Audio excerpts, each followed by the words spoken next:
La ville de Boïcon a accueilli le préfet du département du Zou et sa délégation dans le cadre de la tournée statutaire au titre de l'année 2024.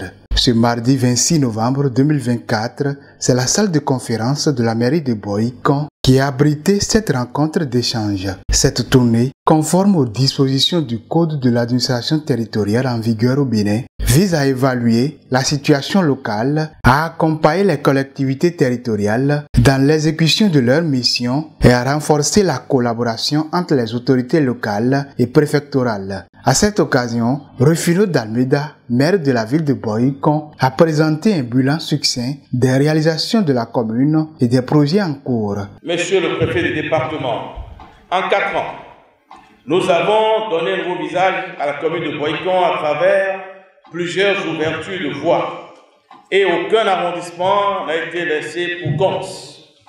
Pour cet acte, de nombreuses localités qui étaient jadis enclavées sont aujourd'hui d'accès aisé et pourront désormais bénéficier ou bénéficient déjà des projets d'extension du réseau de la SPE et de la SONET.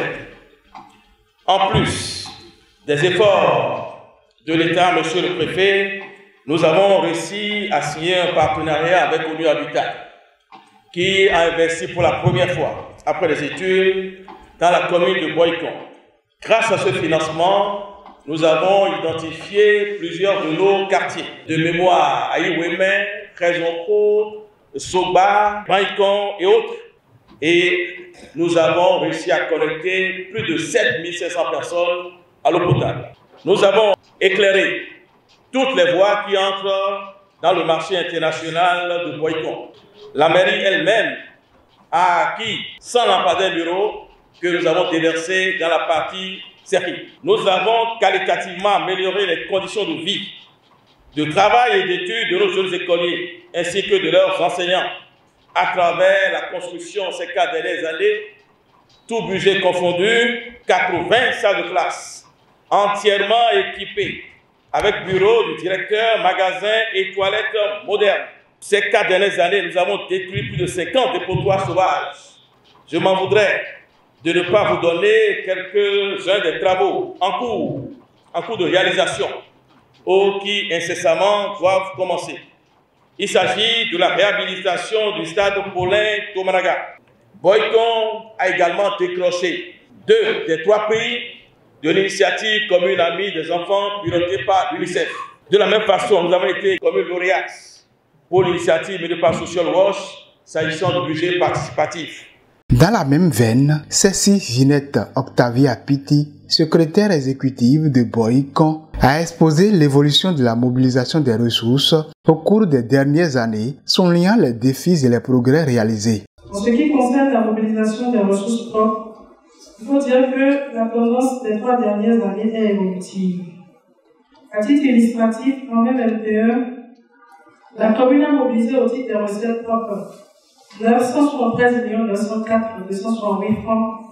En 2022, la mobilisation était de 1 milliard 7 745 026 francs CFA. 2023 a été l'année où la commune a enregistré sa meilleure performance jusque-là en matière de ressources propres, avec une mobilisation de 1 milliard 142 786 901 francs CFA. À la date du 25 novembre 2024, nous sommes à un taux de mobilisation de 806 933 559 contre 876 552 012 l'année dernière à la même période, soit un écart négatif de 69 618, et ceci essentiellement sur les recettes fiscales et la délivrance des actes administratifs assurés désormais par la LIP.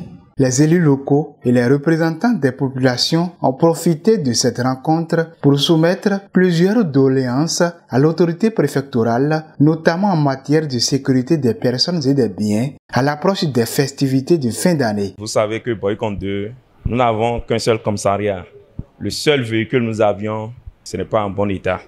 Est-ce qu'il n'y a pas une possibilité qu'on ait un 2e commissariat pourquoi pas un poste avancé? Monsieur le préfet veuille réagir par rapport à ça. À son tour, le préfet Firmin Aimé Couton a salué les performances de Boycon en matière de développement local et encouragé les autorités communales à poursuivre dans cette dynamique.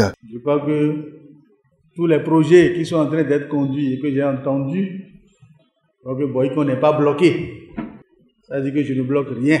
Pour autant que ce qu'on dit est conforme au test, je n'ai pas de raison à bloquer quoi que ce soit.